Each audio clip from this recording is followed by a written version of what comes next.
예전에 TV 시그널 보면 이런 장면을 보신 적이 있으세요? 기억나세요? 일부 예배 때 말씀을 나누니까 기억을 거의 못 하시더라고요. 아마 일찍 오신 분들이나. 저도 80년대 이제 TV를 보았던 세대이기 때문에 9시 뉴스 바로 전에 이러한 그림들이 나타납니다. 어린이들은 이제 잠자리에 들 시간입니다. 그리고 9시 뉴스를 말씀드리겠습니다. 이렇게 진행이 되죠. 지금은 없어졌어요. 이러한 문화가 9시면 어린이들은 잠을 자야 한다는 문화가 이제는 12시까지 학원을 다녀야 됩니다라는 문화로 바뀌었다라고 얘기를 합니다. 이거 다음에 라디오에서 나왔던 시그널 중에 하나가 10시입니다. 이제 청소년 여러분 집으로 돌아갈 시간입니다. 이것도 있었대요. 저는 기억이 잘 안 나는데 이런 게 있었다라고 얘기를 합니다. 옛날에 그랬죠. 한때는 그랬죠. 이번 아제르바이잔 비전 출입하면서 개인적으로 무슬림 나라도 처음이었고 중앙아시아 지역에 무슬림 90% 이상 되는 이런 나라들을 가는 것이 처음이어서 조금 무섭기도 하고 어떨까라는 기대감도 있었어요. 거기서 이제 이야기를 듣고 하나님께서 이 아제르바이잔을 통해서 일하고 싶어 하시는 것이 있다라는 사실을 깨닫게 됐어요. 한 가지 위대한 일은 우리 BTS가 참 큰 일을 해놓았어요. 저희가 가서 한국말로 선교를 할 수 있었어요. 그러니까 고아원에 갔을 때는 정말 아제르 말을 잘 못해서 알 수 있는 게 이샤 예수님께서 당신을 사랑합니다. 이러한 말씀들을 우리가 반복적으로 할 수밖에 없었어요. 근데 이 학생들 한국말을 하는 학생들을 만났을 때는 우리가 생각하는 이상으로 한국말을 잘해가지고 그 중에 한 학생은 라마단 때문에 밥을 먹지 않았는데 그 학생과 함께 30즈음회를 떼창했습니다. 김광석을 팬이라고 그러자고요. 어쨌든 이렇게 한복을 같이 입고 우리 서동희 집사님 계셔서 우리 절하는 걸 가르쳐 줬어요. 그리고 서동희 집사님 또 이 세뱃돈도 주시고 그러면서 드는 생각이 우리 자녀들이 우리 부모님께 절한 적이 언제일까라는 생각을 했어요. 저도 부모님께 절한 기억이 이제 오래되었고 예전에 아주 어렸을 적에 외가댁에 방문하면 저희 할아버지는 굉장히 무뚝뚝하셔서 가장 먼저 얼굴 보면 절해야 돼요. 그게 할아버지의 원칙이셨어요. 그렇게 예절 교육을 했었는데 지금은 그것이 좀 사라진 듯해요. 저도 아이들에게 절을 받아본 기억도 많지 않고 이제는 어떻게 보면은 과거에 흘러가는 옛날이 되어가는 게 아닐까 생각해 보게 됩니다. 아까도 아제르바이잔에 대해서 같이 소개했지만 이 바돌로메 요한복음에는 나다나엘이라고 소개하고 있는 예수님의 12제자 중에 한 사람이 이곳 아제르바이잔과 아르메니아에 가서 복음을 전했다라는 기록이 있습니다. 바돌롬의 순교가 거기서 그 아제르바이잔, 특별히 바쿠라는 이 도시의 가장 핵심 부분이 되는 그곳, 그 올드 시리라는 그곳에 위치해 있었다라는 것을 표지판을 통해서 그 잔해를 통해서 알 수 있었어요. 얘기를 들어보니까 7세기 정도까지 무슬림이 들어오기 전까지 기독교의 역사가 있었다라는 거예요. 특별히 바로 옆 나라인 아르메니아는 기독교를 공인했던 가장 첫 번째 국가임을 이번 리서치 통해서 저도 알게 됐어요. 그러니까 로마보다도 먼저 기독교를 그 나라의 국교로 정한 거예요. 그러한 지역이었는데 지금은 무슬림 컨트리가 되어버린 거예요. 약 13세기가 지난 지금은 기독교의 흔적을 잘 찾아볼 수가 없습니다. 하나 느끼게 되는 것이 지금 우리들 자녀들은 어떤가에 대한 생각을 하게 돼요. 그래도 우리 같이 교회를 다니고 우리 커넥교회를 섬기고 있으니까 괜찮겠죠. 시간이 지나고 수백 년이 지난 이후에도 과연 그럴까? 혹은 20세기, 21세기에는 한국의 교회가 융성했더라라는 것이 역사의 자료로만 남아있게 되지는 않을까. 좀 아까 시간에 대해서 말씀드렸는데 9시와 10시에 시그널이 있었는데 미국에도 이러한 시그널이 있었대요. 다시 그림 보여주시면 10 p.m. 10시입니다. Do you know where your children are? 자녀들이 지금 어디에 있는지 아십니까? 이러한 광고를 했었다라는 거예요. 아마도 아이들이 밖으로 나가서 이제 시간이 되었는데 돌아오지 않은 것들을 바라보고 그것에 대해서 경각심을 일깨워주는 거죠. 성경적 자녀 교육에 대해서 책을 쓰시는 보디 바쿰이라는 사람이 이것을 드러내면서 한 가지 질문을 하세요. 저도 이분 책을 읽다가 이런 것이 있다는 걸 알게 되었는데 이분의 질문은 이거예요. Do you know where your children are spiritually? 영적으로 여러분의 자녀들이 어디에 있는지 부모님들은 알고 계십니까? 라고 질문을 하는 거예요. 책임 있는 그리스도인 성인으로 자라나기 위해서 자녀들은 주님과 동행하고 있는가? 복음을 제대로 알고 있는가? 우리 선생님들과 얘기하다 보면, 부모님들과 얘기하다 보면 저희 아이가 이럴 줄 알았는데 이렇더라고요 라고 고백하시는 분들이 종종 있게 됩니다. 저도 그래요. 저희 아이가 이런 줄 알았는데 저런 모습들도 있더라고요. 교회 사역을 준비하고 진행해 오면서 디사이플십에 대한 중요성을 바라보게 됩니다. 제자 훈련은 매우 중요합니다. 우리들은 제자를 삼아야 합니다. 마태복음 28장은 그렇게 우리에게 명령해 주고 있습니다. 너희는 가서 모든 족속으로 제자를 삼아. 우리는 제자를 삼는 일들에 대해 부름을 받았습니다. 그리고 우리는 제자를 삼아야 합니다. 제자가 되어야 하기도 하고 제자가 되기 위해서는 누군가 제자를 삼아야 합니다. 예수님께서 베드로를 요한복음 21장에 다시 부르시면서도 그렇습니다. 내가 나를 사랑하느냐? 내가 나를 사랑하면 너희들도 다른 양들을 먹이고 키우고 그 말씀을 가르치는 일들에 헌신을 해야 된다라고 말씀하고 있습니다. 이러한 사역은 중요합니다. 디사이플십에 대해서 굉장히 강조를 해야 되는데 우리 코넥 교회는 이 사역뿐만 아니라 한 가지 더 중점을 두고 해야 될 사역이 있습니다. 우리 커넥교회 이름에서 알 수 있듯이 그리고 우리가 중요하게 생각하는 네 가지 가치 Connect God, Connect People, Connect to Next Generation, Connect to the World 이 네 가지를 알 수 있듯이 우리는 하나님과 서로 성도 간에 그리고 다음 세대와 세상과의 그리스도를 통한 연결 포인트들을 지속적으로 만들어 가야 합니다. EM과 KM이 같이 쓰는 것도 그 이유입니다. 그것이 중요한 가치입니다. 매달 연합 예배를 드립니다. 어떤 분들은 또 후에 우리 교회의 가치를 인식하지 못하는 뒤늦게 들어오신 분들이 왜 연합 예배를 드려야 합니까? 라는 질문을 주시는 분들도 계세요. 연합 예배는 사실 어떻게 보면 굉장히 상징적입니다. 모든 세대가 함께 모여 EM과 KM, 언어가 달라도 우리는 그리스도 안에서 한 가족입니다라는 것을 지속적으로 고취하기 위한 모임입니다. 또 하나, 모든 세대를 아울러 특별히 부모가 자녀들을 신앙 교육하고 하나님께로 온전히 인도해야 한다라는 그 중요한 가치를 거기서 담아내고 있기 때문입니다. 이 보디 바쿰 목사님이 쓰신 책에 이러한 내용들이 진행이 되어 한 페이스풀한 신실한 기독교 가정에 대해서 소개를 합니다. 아버지는 좋은 사업체를 운영하시고 교회의 안수 집사님으로 봉직하고 계시고 어머니는 주일학교 교사로서 여성 모임의 리더로서 훈련을 받아서 그렇게 또 헌신을 합니다. 자녀들 셋이 있는데 대학생, 고등학생, 중학생 3명이 교회를 너무 사랑하고 주님을 사랑하고 정말 주 안에서 잘 자라났어요. 선데이 아침입니다. 다 같이 차를 타고 교회에 와요. 그리고 교회 입구에 들어오자마자 유스 아이들은 유스 아이들대로, 청년부는 청년부대로, 남편은 남편대로, 아내는 봉사하는 곳으로 각각 흩어집니다.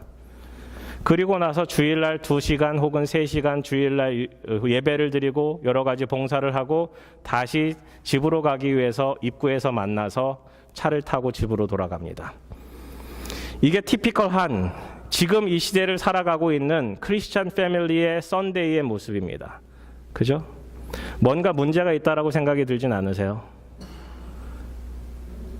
우리가 한 가정으로서 주님을 온전히 섬기기 위해서 교회에 왔는데 한 가정이 함께 모여서 대화를 나눌 시간조차도 없는 이 시스템이 혹 불편하진 않으세요?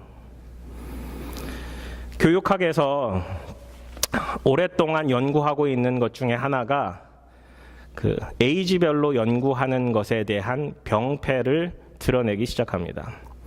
우리는 8살이면 8살들을 모여서 8살의 레벨에 맞춰서 교육을 하기 시작합니다.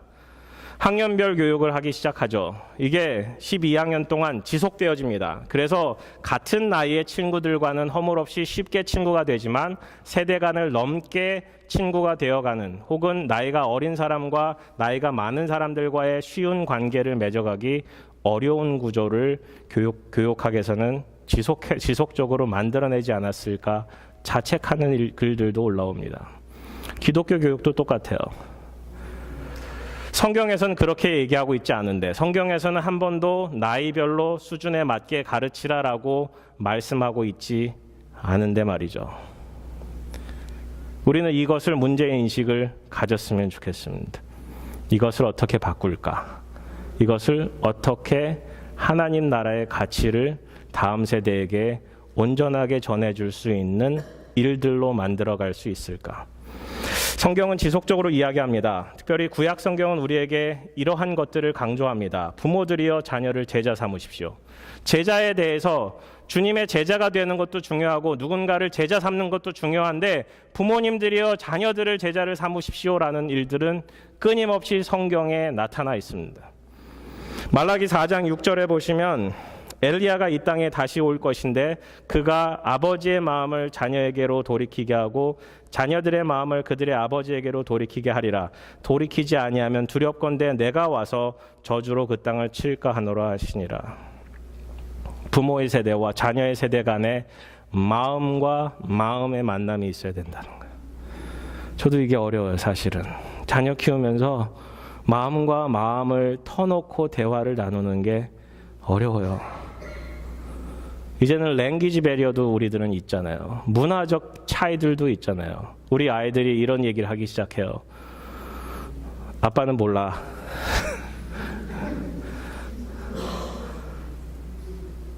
그런 경험 있지 않으세요? 특별히 이 땅에서 이민자로 아이들을 키우면서 반대로 내가 그 아이의 상황과 이 모든 것들을 이해해 주려고 하지만 여전히 벽 같은 게 존재하고 있다는 건 사실이에요. 근데 성경은 이야기합니다. 마음과 마음의 만남이 중요합니다라는 거예요. 잠언은 이야기합니다. 마땅히 행할 길을 아이에게 가르치라. 그리하면 늙어도 그것을 떠나지 아니하리라. 에베소서 6장 4절, 아비들아 너희 자녀를 노엽게 하지 말고 오직 주의 교양과 주의 훈계로 양육하라. 이사야 54장 말씀, 내 모든 자녀는 여호와의 교훈을 받을 것이니 내 자녀에게는 큰 평안이 있을 것이며, 신명기 6장 6절, 끊임없이 우리가 강조해야도 지나치심이 없는 이 쉐마의 말씀, 들으라라고 하는 이 말씀, 오늘 내가 내게 명하는 이 말씀을 너는 마음에 새기고 내 자녀에게 부지런히 가르치며 집에 앉았을 때든지 길을 갈 때든지 누웠을 때든지 일어날 때든지 이 말씀을 강론할 것이며 아이와 함께 있는 모든 시간을 말씀을 가르치라라는 거예요. 아까도 말씀드렸지만 아제르바이잔의 기독교의 흔적은 이제 거의 남아 있지 않습니다. 그 땅은 다시 성령의 바람의 땅이 되어야 되고, 불을 숭상하는 그 땅은 성령의 불이 내려져야 하는 땅으로 지금 우리 앞에 서 있습니다. 지금 우리가 섬기고 있는 이 땅도 아제르바이잔처럼 되지 말라는 법은 없습니다. 자녀들을 주의 훈계로 온전히 양육하지 못한다면. 그래서 오늘 본문은 야곱이 자녀들을 축복해주는 장면입니다. 오늘 본문을 통해서 우리 자녀들을 제자 삼고 우리 자녀들이 주 안에서 어떻게 자라나면 좋을지에 대해서 부모의 역할을 같이 나누고자 합니다. 첫 번째, 은혜로 주신 자녀의 주권자는 하나님입니다. 은혜로 주신 자녀의 주권자는 하나님입니다. 요셉은 무성한 가지 곧 샘 곁에 무성한 가지라 그 가지가 담을 넘었도다. 활 쏘는 자가 그를 학대하며 적개심을 가지고 그를 쏘았으나 요셉의 활은 도리어 굳세며 그의 팔은 힘이 있으니 이는 야곱의 전능자 이스라엘의 반석인 목자의 손을 힘입음이라. 내 아버지의 하나님께로 말미암나니. 무성한 가지는 성경의 의로움을 뜻한다라고 이야기합니다. 본문은 이야기합니다. 샘 곁에 심겨진 나무의 무성한 가지라. 그 가지가 담장을 넘었도다. 야곱은 자녀를 은혜로 주신 자식임을 인식합니다. 이 인식은 야복강 강가에서 싸움을 전투를 하나님과 씨름을 하고 난 다음입니다. 야곱에게 아내는 라헬은 우상과도 같았어요. 그에게 낳은 요셉은 더 우상과 같았어요. 라헬이 죽고 나서 그의 모든 마음을 요셉에 갖다 쏟아붓습니다. 그리고 17살 때까지 그는 편애합니다. 그의 모든 다른 형제들이 시기할 만큼.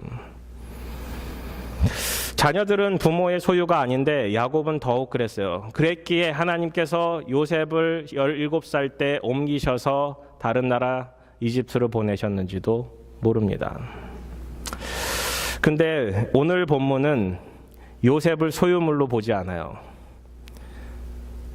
이제 수십 년이 지난 다음에 요셉을 축복해주는 야곱의 모습은 복을 쫓아서 자기 형을 속이고 아버지를 속이고 그 복을 쟁취하고자 하는 야곱의 모습과 정반대입니다.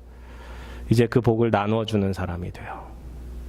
복을 체이스하는 사람에서 복을 나누는 사람으로 변화된 거예요. 그 결정적인 계기는 주권이 하나님께 있음을 인식하기 시작한 거예요. 에서를 만나러 가요. 에서를 만났을 때 이들이 누구냐 했을 때 자녀들이 누구인지 설명합니다. 하나님께서 주의 종에게 은혜로 주신 자식들입니다. 이 자식들이 하나님의 은혜로 주어졌다는 사실을 인식해요. 오늘 본문에서도 이렇게 얘기합니다. 요셉은 무성한 가지라 곧 샘 곁에 무성한 가지라 그 가지가 담을 넘었도다.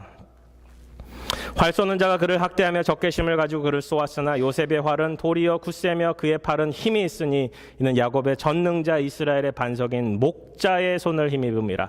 그 요셉이 애굽 땅에 가서 온전히 승리하며 그의 삶을 이어갈 수 있었던 것은 모두 다 하나님께 주권이 있습니다라는 선언을 하고 있는 거예요. 요셉은 그 하는 일이 다 형통한 사람이었습니다. 성경은 이야기합니다. 그의 삶 자체가 형통의 삶이었다고. 오늘 본문은 이야기하고 있어요. 샘 곁에 무성한 가지라. 이것이 생각나는 구절이 있지 않으세요? 시편 1편에 가면은 복 있는 사람이 누구인지 설명해 주는데 3절에 보면은 시냇가에 심은 나무라.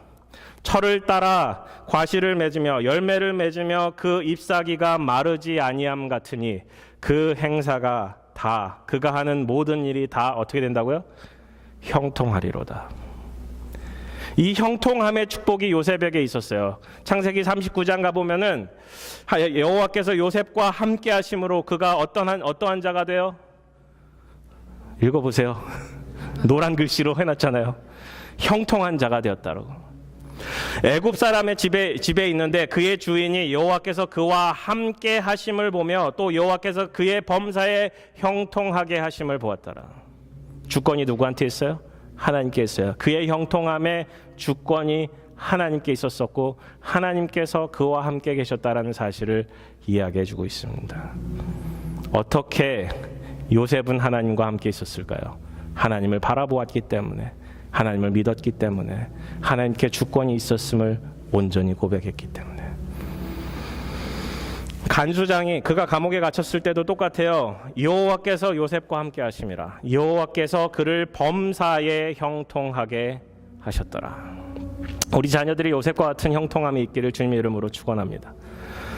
하나님의 동행의 복은 결국 예수 그리스도의 십자가의 은혜만이 가능케 합니다.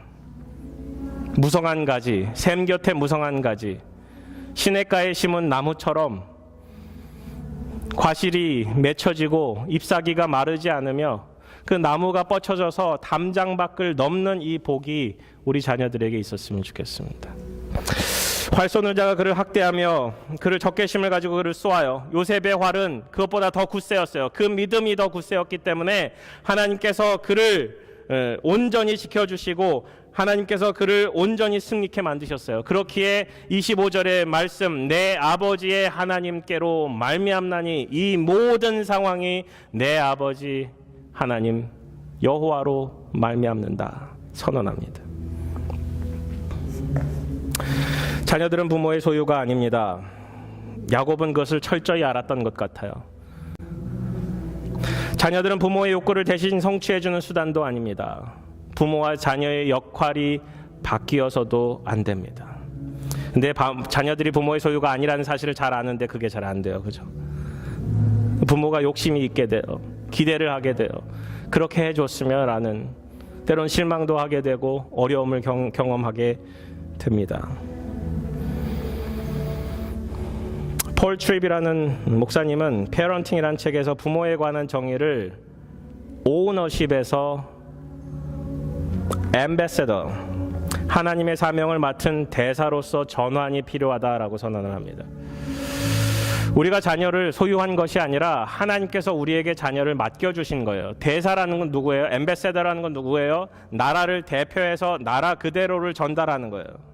우리가 하나님 나라의 앰베서더로서, 하나님의 대사로서 하나님을 온전히 전달해주는 역할이 우리에게 주어진 사명이라는 것이죠. 결국 부모님들을 불러주셔서 자녀에게 복음이 무엇인지, 그리스도가 무엇인지, 하나님 나라가 무엇인지 알려주라는 거예요.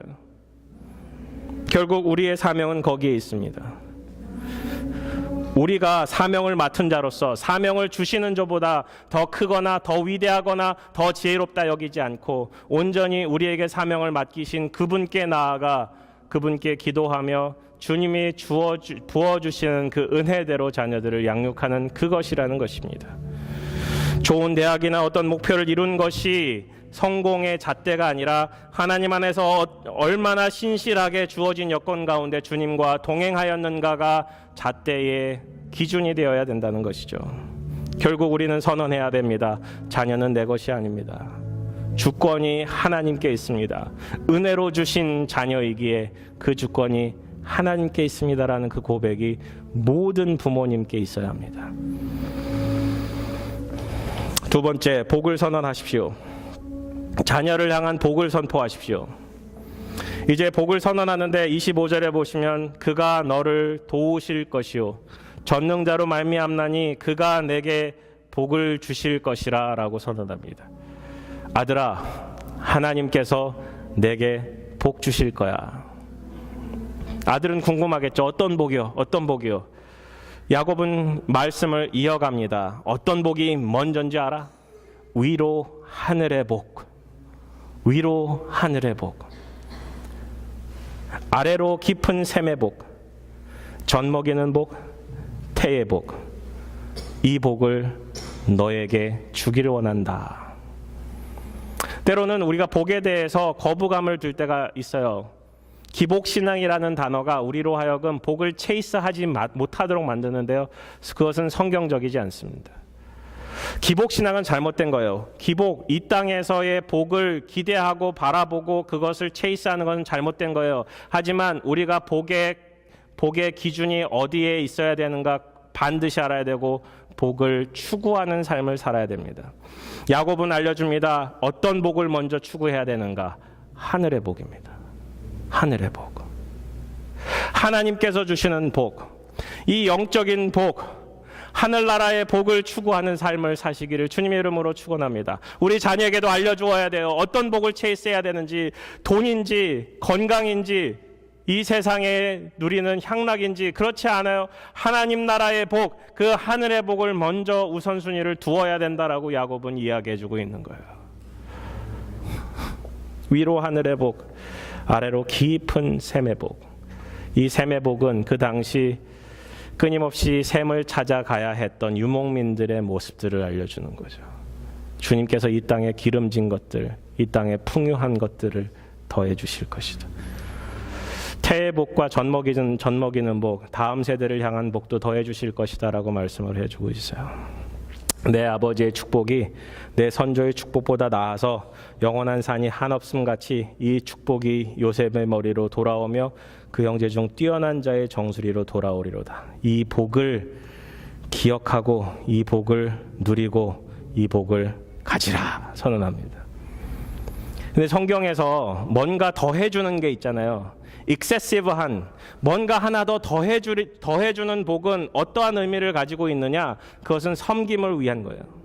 요셉에게 더 많은 것들을 주어진 것은 요셉이 그 형들을 섬기기 위함이라는 사실이죠. 요셉에게 영적인 복을 더해줬으면 그 영적인 복을 위해서 형제를 섬기고, 물질적인 복을 더해줬으면 그 물질적인 복을 통해서 형제를 섬기라는 거예요. 그것을 요셉은 정확히 알았어요. 애굽에 먼저 보내어져서 고생 끝에 이제 총리가 되어져서 모든 것을 관장하는데, 하나님께서 나를 이곳에 보내신 것은 이때를 위함이 아니니까 라고 선언하고 있는 이 요셉은 자신에게 더해 주신 그 복이 섬김을 위함임을 온전히 고백하고 있습니다. 자녀에게 주어지는 그 복, 특별히 하나님께서 부어주시는 특별한 복이 있으면 자녀에게 알려주십시오. 너에게 많은 탤런트가 주어진 것 같은데 그것은 더 섬기기 위한 하나님의 계획이 있단다. 자녀의 복을 선포하고 있는 이 야곱을 기억하십시오. 이러한 복의 선포는 이삭이 야곱을 향한, 야곱이 요셉의 두 아들 에브라임과 므낫세를 향한, 그리고 오늘 본문의 배경이 되는 모든 아들들을 향한 복의 선포였음을 기억하십시오. 모세는 신명기 33장에 이스라엘 전체를 향한 복을 선포합니다. 레위기 9장에서는 모세와 아론이 회막에 들어갔다 나오면서 백성에게 축복할 때 여호와의 영광이 모든 백성에게 임했다라고 이야기를 합니다. 그리고 중요한 말씀, 민수기 6장 말씀, 이 말씀 같이 읽어볼까요? 시작.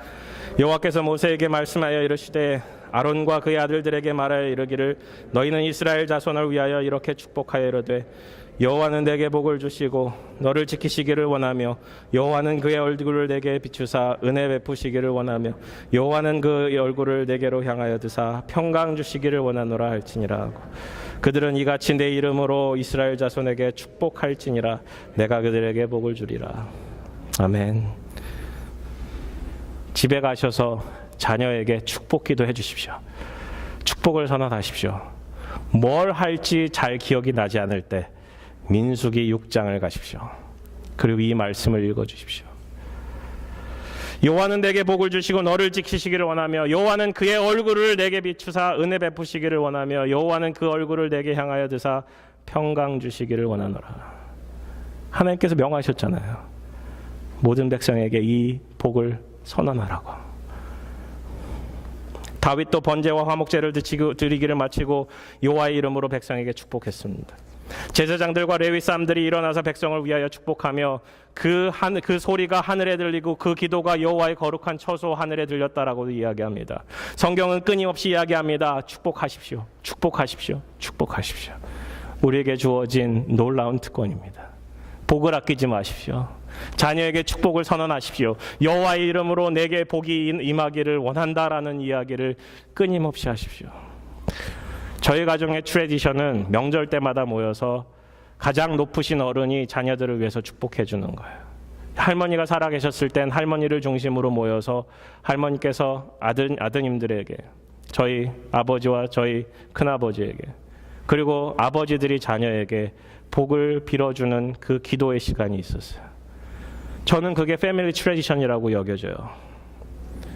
이 땅에서 사시면서 이민자의 삶으로서 우리는 한국 문화와 조금 다른 삶을 살아갈 수밖에 없습니다. 어떤 문화를 만들어가게 돼요. 한국에는 없던 문화들도 우리 가운데는 존재하게 됩니다. 그러면서 우리는 새로운 영적인 문화도 만들어가야 합니다. 명절 때마다 가족들이 다 같이 모일 때마다 그 자녀들을 위해서 축복하십시오. 축복을 선언하십시오.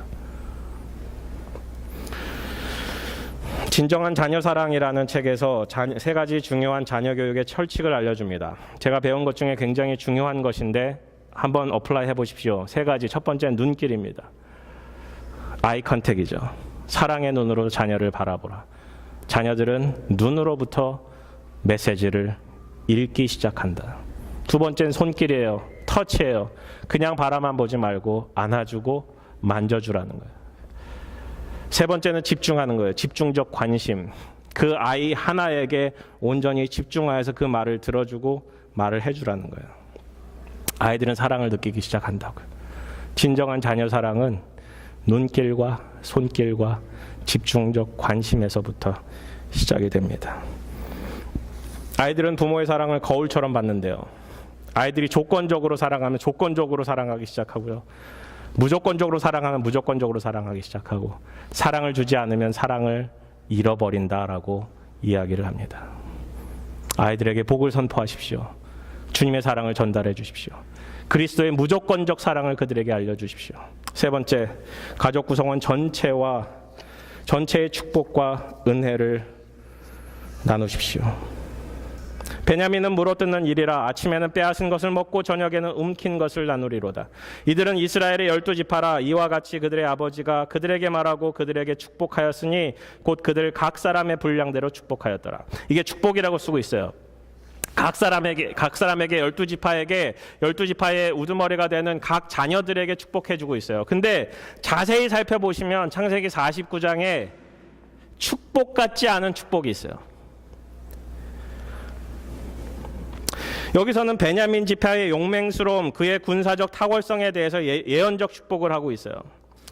그것이 사사기를 통해서 이루어지는데 28절 잘 보시면 이들은 이스라엘의 12지파라. 그들의 아버지가 그들에게 말하고 그들에게 축복하였으니 곧 그들 각 사람의 분량대로 축복하였더라. 생각해 보세요. 그들이 다 같이 모였어요. 49장 1절 2절 보시면 그들을 다 같이 불러 모아요. 한 자리에 쑥 모아서 이제 야곱이 죽기 전에 한 사람 한 사람 축복해 주고 있는 거예요. 근데 큰아들 루벤 자신의 첩과 통간을 했었어요. 그 죄가 드러나요.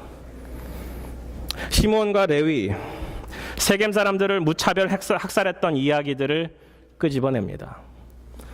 전혀 축복 같지 않은 이야기들을 야곱은 꺼내놓습니다. 저주 같아요. 그런데 이것을 서머리하고 있는, 그것을 정리하고 있는 28절은 그들 각 사람의 분량대로 축복하였더라라고 쓰고 있어요. 저주하였더라라는 말씀이 없어요. 묵상해 보니까 그렇더라고요. 왜 야곱은 죽기 전에 자기 아들들의 죄를 드러냈을까? 왜 이것을 성경은 축복이라고 선언해주고 있을까? 루벤은 큰아들이었어요. 다른 아이들보다 2배의 복을, 2배의 인헤리턴스를, 분량을 더 받아야 되는데 그렇지 못했어요. 시몬과 레위에게 넘어갔는데 그렇지 못했어요. 이제 유다가 그 복을 받게 돼요. 그 유다의 씨를 통해서 예수 그리스도가 탄생하게 되죠. 그런데 중요한 것은 죄를 다루기를 원하는 하나님의 마음이 야곱을 통해서 복으로 전달되는 거예요. 이게 뭐냐? 모든 자녀들을 데려놓고 한 자녀 한 자녀의 복과 죄를 다루고 있는 거예요. 죄를 다루는 것이 복이라는 사실을 알려줘요. 그러면 이것을 우리 가운데 어떻게 어플라이 할 수 있을까요? 자녀들의 죄를 다뤄야 합니다. 어떻게 다뤄야 되냐? 하나님의 시각으로 다뤄줘야 돼요. 여기서 하나 더. 부모의 죄도 다뤄야 합니다. 부모의 죄도 똑같이 자녀 앞에서 다루어줘야 합니다. 이게 복음의 핵심입니다. 부모들이, 저를 포함해서 우리가 자녀에게 보여주고 싶지 않은 것들이 있어요. 그러한 영역들이 있어요. 죄의 영역들이 있어요. 그것을 끊임없이 감추면 죄로 남아버려요. 가정 공동체는 죄가 가장 쉽게 드러나는 공동체이기 때문에 그렇습니다. 하나님 보시기에 어떨까? 끊임없이 생각하며 자녀 앞에서도 그것을 나누십시오. 아빠가 이것을 잘못한 것 같아. 주님 바라보시기에 이것은 죄야. 아빠 주 앞에서 회개하고 너희들께도 용서를 구할게. 이 모습이 자녀가 올바른 신앙을 갖게 만드는, 복음의 능력을 경험케 하는 귀한 모먼트입니다. 루벤을 향해서, 시몬을 향해서, 레위를 향해서 저주 같은 복을 주고 있는 야곱의 마음은 어땠을까요? 야곱은 하나님께서 그 죄들을 다루기를 원하신다라는 그 메시지를 전달해주고 있는 거예요. 우리 가정 공동체가 믿음의 공동체가 되어갔으면 좋겠습니다. 예수 그리스도가 누구신지 아이들은 말씀으로 배우지 않습니다. 삶으로 배웁니다. 자녀가 부모에게 잘못을 하여 벌을 받을 수 있습니다. 부모가 자녀에게 한 잘못에 대해서 부모가 자녀에게 정직하게 이야기하는 것, 그리고 그리스도의 능력으로 함께 해결해 가는 것이 온전한 자녀 교육의 비결이다라고 성경학자들은 입을 모아 이야기합니다. 결론적으로 자녀 교육의 몇 가지 원칙들을 같이 나눴으면 좋겠습니다. 폴 트립이라는 목사님이 쓴 페런팅이라는 책에 있는 내용들인데요. 같이 여러분의 삶에 적용할 수 있는 일들이 있었으면 좋겠습니다. 사람의 영혼을 위해 하나님의 도구가 되는 일만큼 중요한 일은 없습니다. 즉 하나님께서 우리에게 주어진 사명, 우리에게 주어진 자녀들을 믿음으로 양육하는 것 외에 더 중요한 일은 없다라는 것입니다. 교회 일보다도 자녀를 믿음으로 양육하는 것이 더 중요합니다. 이 우선순위를 놓치면 안 됩니다. 제가 그 전에 섬겼던 교회에 이 우선순위를 놓친 분이 계세요. 아이가 뭐라는지 아세요? 다 커서 대학을 가면서 엄마에게 이랬대요. 엄마는 내가 필요할 때 늘 교회에 있었어. 이 이야기가 엄마에게 굉장한 상처가 되었고요. 그는 교회로 다시 돌아오지 않았어요. 아무리 엄마가 열심히 교회 일을 한다 하더라도 우선순위를 잘 두어야 합니다. 하나님은 우리에게 필요한 모든 은혜를 이미 부어주셨습니다. 십자가의 은혜만이 우리를 온전한 길로 이끌 수 있습니다. 세 번째, 자녀에게 행할 길을 부지런히 가르쳐야 합니다. 가르치지 않으면 배울 수 없습니다. 가르치지 않으면 배울 수 없습니다. 선데이 스쿨 선생님들 아침에 같이 예배 드리면서 이야기했어요. 2시간 가지고 아이들은 바뀌지 않습니다. 부모가 바뀌어야 자녀들이 바뀝니다. 우리 이 사역을 좀 개발했으면 좋겠습니다. 부모님들을 서포트하는 사역. 부모님들이 자녀에게 복음을 나눌 수 있도록 머티리얼을 제공하고 방법들을 알려드리고 이러한 것들이 결국 우리를 온전한 공동체로 이끌 수 있다고요. 네 번째, 내 한계를 인정하십시오. 내가 할 수 없는 것에 대해서 도움을 청하십시오. 우리는 자녀 교육의 전문가가 아닙니다. 그죠? 특별히 영적인 도움에 대해서 도움을 청하시길 부탁드립니다. 제가 연초마다 신방을 부탁을 드려요. 제가 신방을 가면 꼭 그 자녀들을 축복하는 시간을 갖기를 원합니다. 부모님들이 자녀를 위해서 기도해 주는 시간. 그것만큼 위대한 자녀 교육의 방법은 없다 생각이 들기 때문입니다. 우리의 아이덴티티를 그리스도 안에서 찾아야 합니다. 그렇지 못하면 그리스도가 주는 아이덴티티를 갖지 못하면 자녀에게서 우리의 아이덴티티를 혹은 우상에게서 우리의 아이덴티티를 우리가 정한 성공으로부터 우리의 아이덴티티를 찾고자 합니다. 그리스도 안에서 아이덴티티를 찾으십시오. 내가 누구인지, 내가 하나님 보시기엔 누구인지. 우리 자녀들은 예배자입니다. 그들의 마음이 그들의 행동을 좌지우지한다는 사실을 기억해야 합니다. 그렇기에 그들의 마음을 하나님께로 돌려야 합니다.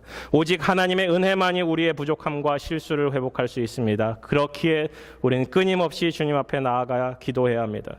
행동을 제어하는 것이 자녀 양육의 목표가 아닙니다. 그들의 마음을 주님께로 돌리는 것이 자녀 양육의 목적이 되어야 합니다. 아홉 번째, 하나님의 임재 가운데 온전한 쉼을 가지십시오. 특별히 영적으로 지치고 어려운 그 마음 가운데 하나님의 쉼을 온전히 누리십시오. 하나님의 자비와 은혜가 가장 많이 필요한 것이 부모입니다. 그 은혜를 나눌 때 비로소 우리는 주님이 주시는 평안을 누릴 수 있습니다. 자녀는 우리의 소유가 아닙니다. 자녀는 우리에게 은혜로 주신 하나님의 주권적 선택으로 주어졌습니다. 그 주권이 하나님께 있음을 기억하십시오. 자녀에게 복을 선포하십시오. 자녀에게 하나님의 위대하심을 보여주십시오. 그리고 마지막으로 믿음의 공동체를 세워가십시오. 우리 함께 예배드리고 함께 복을 나누는 귀한 가정 공동체 세우기를 주님의 이름으로 축원합니다. 마지막으로 자녀가 없으신 분도 계세요. 이러한 메시지들을 들으면서 어플라이 할 수 있는 자녀가 없는 분들도 계신데, 우리 교회가 믿음의 공동체가 되기 위해서는 우리에 있는 모든 자녀들이 여러분의 자녀임을 기억하시고 그 자녀들을 위해서 축복해 주십시오.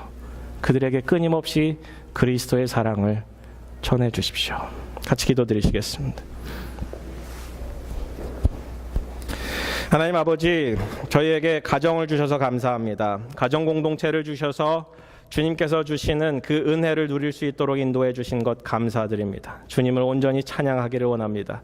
주님께 주권이 있음을 선포하기를 원합니다. 자녀에게 끊임없이 복을 선언하기를 원합니다. 우리 가정 공동체가 예배하는 공동체로, 은혜를 나누는 공동체로, 복을 나누는 공동체로 세워지기를 원합니다. 주님께서 일하여 주시고 성령께서 우리 커넥교회에 속한 모든 가정에 주권자 되어 주셔서 복을 내려 주시옵소서. 이 모든 말씀 예수님 이름으로 기도드렸습니다. 아멘. 아멘. 다 같이 일어나셔서 우리 마지막 찬양 드리시겠습니다.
자녀들은 부모의 욕구를 대신 성취해주는 수단도 아닙니다. 부모와 자녀의 역할이 바뀌어서도 안 됩니다. 근데 자녀들이 부모의 소유가 아니라는 사실을 잘 아는데 그게 잘 안 돼요. 그죠? 부모가 욕심이 있게 돼요. 기대를 하게 돼요. 그렇게 해줬으면 라는, 때론 실망도 하게 되고 어려움을 경험하게 됩니다. 폴 트립이라는 목사님은 페어런팅이라는 책에서 부모에 관한 정의를 오너십에서 앰베서더, 하나님의 사명을 맡은 대사로서 전환이 필요하다라고 선언을 합니다. 우리가 자녀를 소유한 것이 아니라 하나님께서 우리에게 자녀를 맡겨주신 거예요. 대사라는 건 누구예요? 앰베서더라는 건 누구예요? 나라를 대표해서 나라 그대로를 전달하는 거예요. 우리가 하나님 나라의 앰베서더로서, 하나님의 대사로서 하나님을 온전히 전달해주는 역할이 우리에게 주어진 사명이라는 것이죠. 결국 부모님들을 불러주셔서 자녀에게 복음이 무엇인지, 그리스도가 무엇인지, 하나님 나라가 무엇인지 알려주라는 거예요. 결국 우리의 사명은 거기에 있습니다. 우리가 사명을 맡은 자로서 사명을 주시는 자보다 더 크거나 더 위대하거나 더 지혜롭다 여기지 않고 온전히 우리에게 사명을 맡기신 그분께 나아가 그분께 기도하며 주님이 부어주시는 그 은혜대로 자녀들을 양육하는 그것이라는 것입니다. 좋은 대학이나 어떤 목표를 이룬 것이 성공의 잣대가 아니라 하나님 안에서 얼마나 신실하게 주어진 여건 가운데 주님과 동행하였는가가 잣대의 기준이 되어야 된다는 것이죠. 결국 우리는 선언해야 됩니다. 자녀는 내 것이 아닙니다. 주권이 하나님께 있습니다.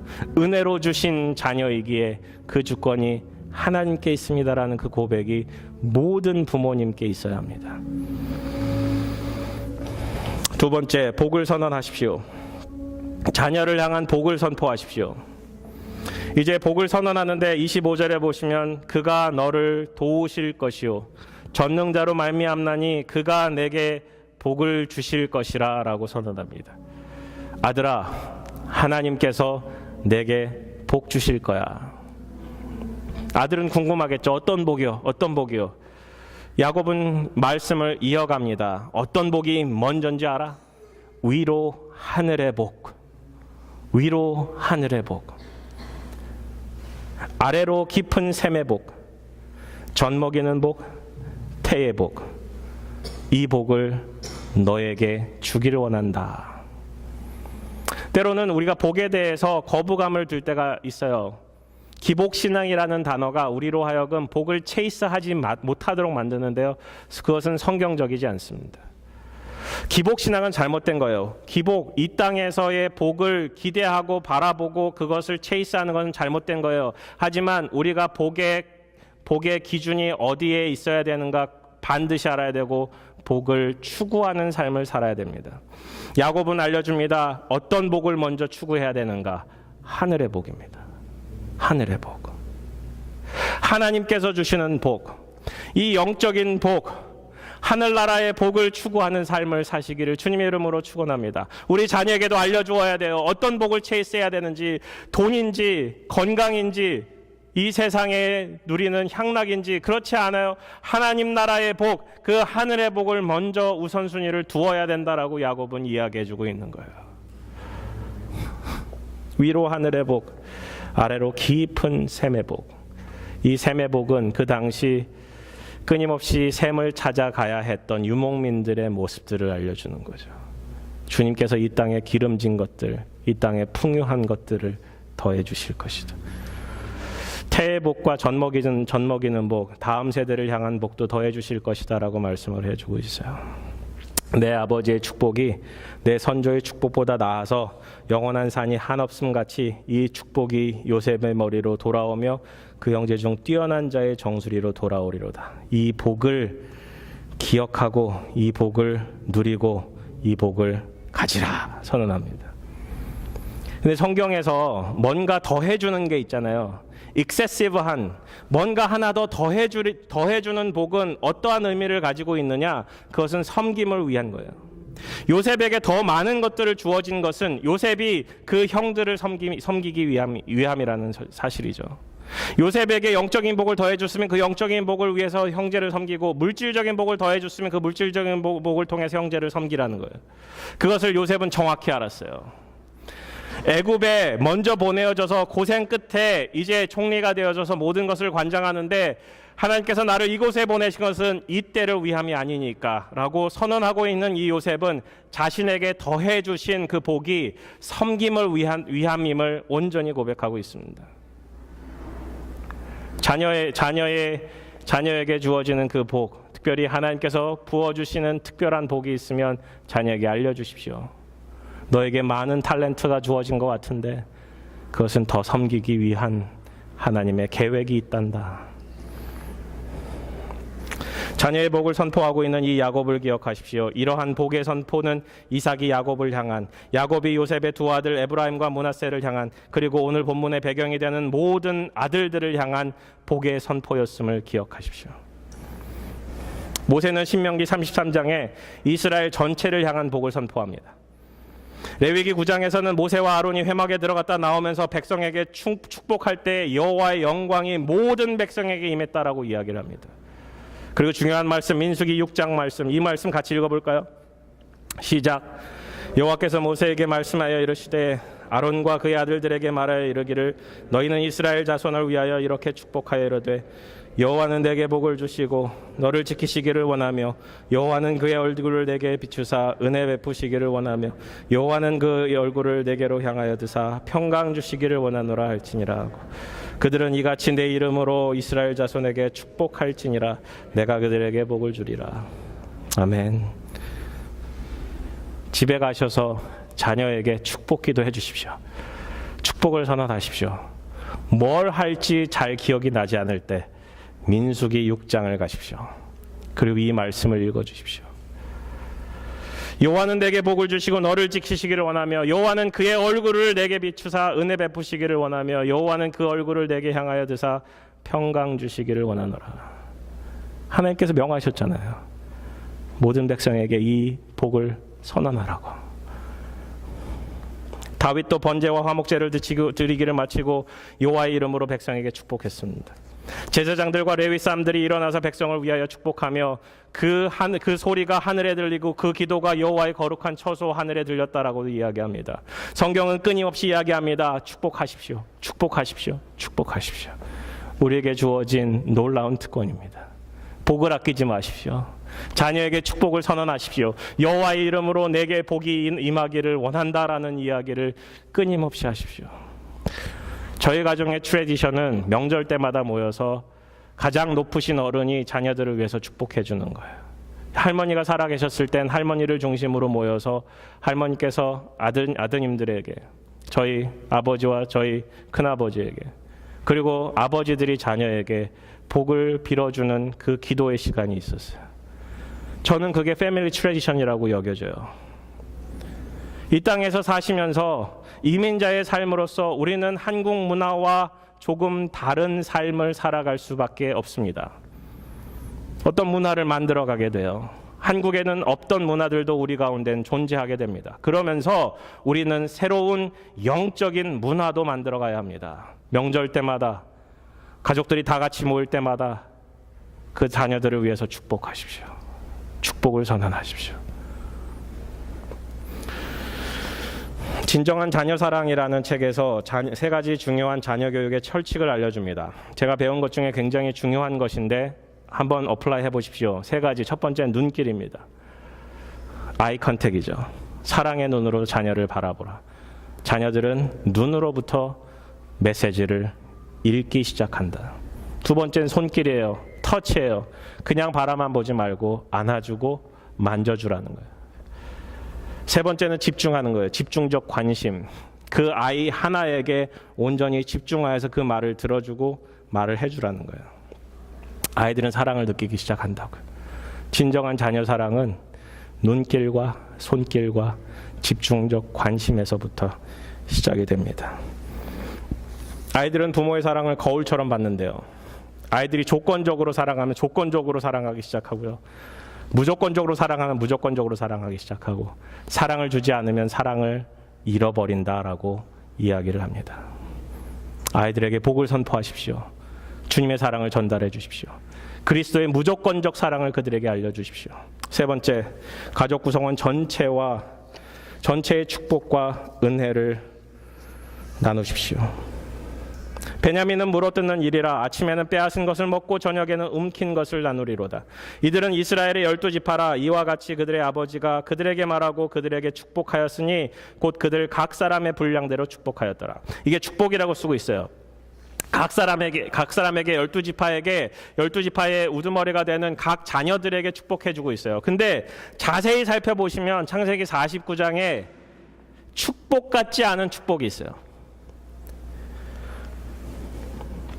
여기서는 베냐민 지파의 용맹스러움, 그의 군사적 탁월성에 대해서 예언적 축복을 하고 있어요. 그것이 사사기를 통해서 이루어지는데 28절 잘 보시면 이들은 이스라엘의 12지파라. 그들의 아버지가 그들에게 말하고 그들에게 축복하였으니 곧 그들 각 사람의 분량대로 축복하였더라. 생각해 보세요. 그들이 다 같이 모였어요. 49장 1절 2절 보시면 그들을 다 같이 불러 모아요. 한 자리에 쑥 모아서 이제 야곱이 죽기 전에 한 사람 한 사람 축복해 주고 있는 거예요. 큰아들 루벤 자신의 첩과 통간을 했었어요. 그 죄가 드러나요. 시몬과 레위, 세겜 사람들을 무차별 학살했던 이야기들을 끄집어냅니다. 전혀 축복 같지 않은 이야기들을 야곱은 꺼내놓습니다. 저주 같아요. 그런데 이것을 서머리하고 있는, 그것을 정리하고 있는 28절은 그들 각 사람의 분량대로 축복하였더라라고 쓰고 있어요. 저주하였더라라는 말씀이 없어요. 묵상해 보니까 그렇더라고요. 왜 야곱은 죽기 전에 자기 아들들의 죄를 드러냈을까? 왜 이것을 성경은 축복이라고 선언해주고 있을까? 루벤은 큰아들이었어요. 다른 아이들보다 2배의 복을, 2배의 인헤리턴스를, 분량을 더 받아야 되는데 그렇지 못했어요. 시몬과 레위에게 넘어갔는데 그렇지 못했어요. 이제 유다가 그 복을 받게 돼요. 그 유다의 씨를 통해서 예수 그리스도가 탄생하게 되죠. 그런데 중요한 것은 죄를 다루기를 원하는 하나님의 마음이 야곱을 통해서 복으로 전달되는 거예요. 이게 뭐냐? 모든 자녀들을 데려놓고 한 자녀 한 자녀의 복과 죄를 다루고 있는 거예요. 죄를 다루는 것이 복이라는 사실을 알려줘요. 그러면 이것을 우리 가운데 어떻게 어플라이 할 수 있을까요? 자녀들의 죄를 다뤄야 합니다. 어떻게 다뤄야 되냐? 하나님의 시각으로 다뤄줘야 돼요. 여기서 하나 더. 부모의 죄도 다뤄야 합니다.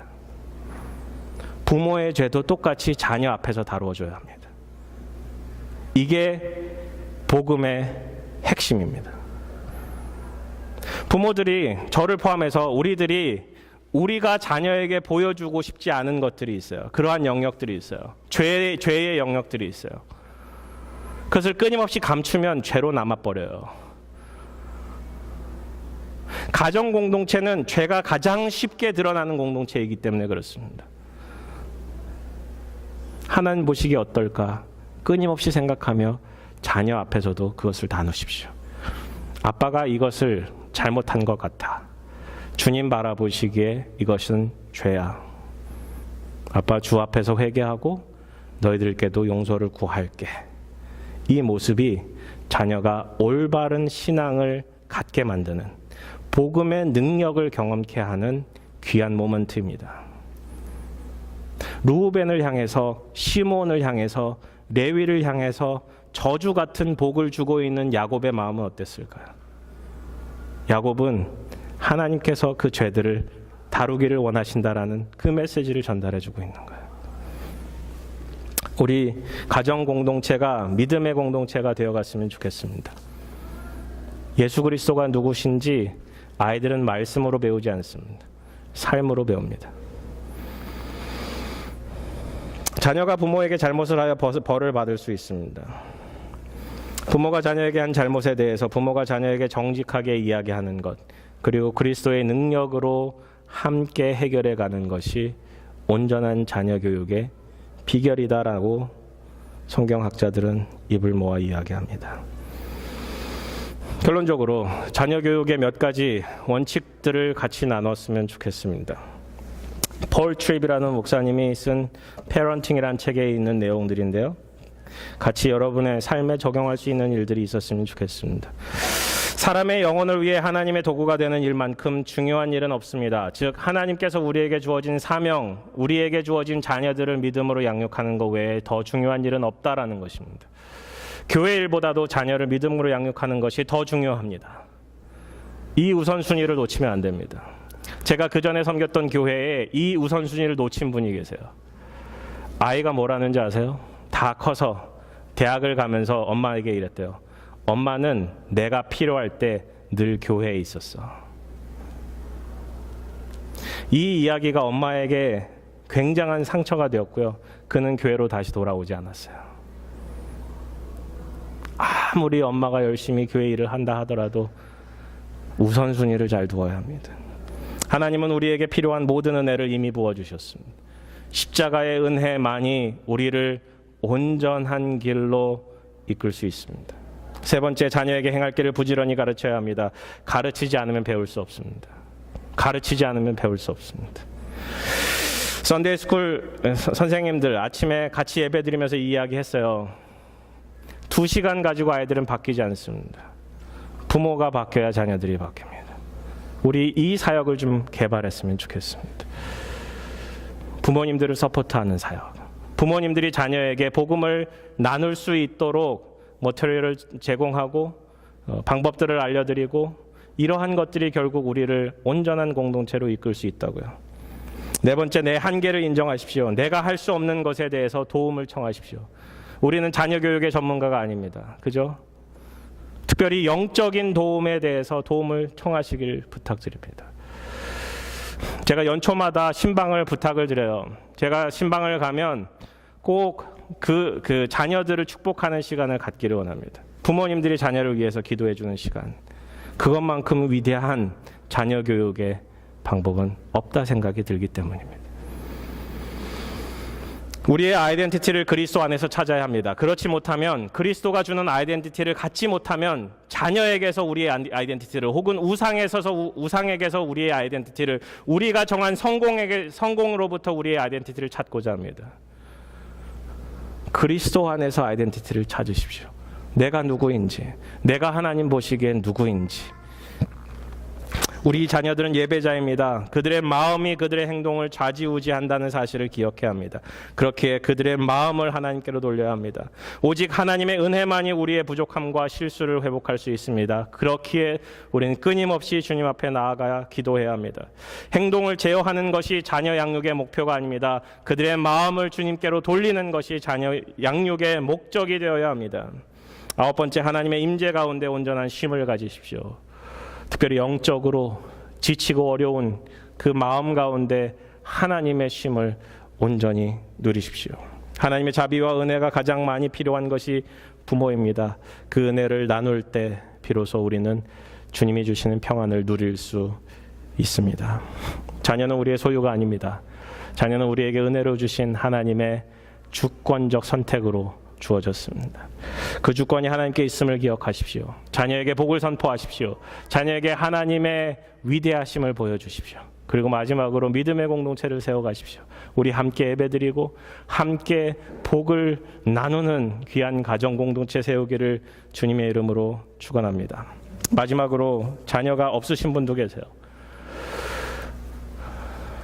이러한 메시지들을 들으면서 어플라이 할 수 있는 자녀가 없는 분들도 계신데, 우리 교회가 믿음의 공동체가 되기 위해서는 우리에 있는 모든 자녀들이 여러분의 자녀임을 기억하시고 그 자녀들을 위해서 축복해 주십시오.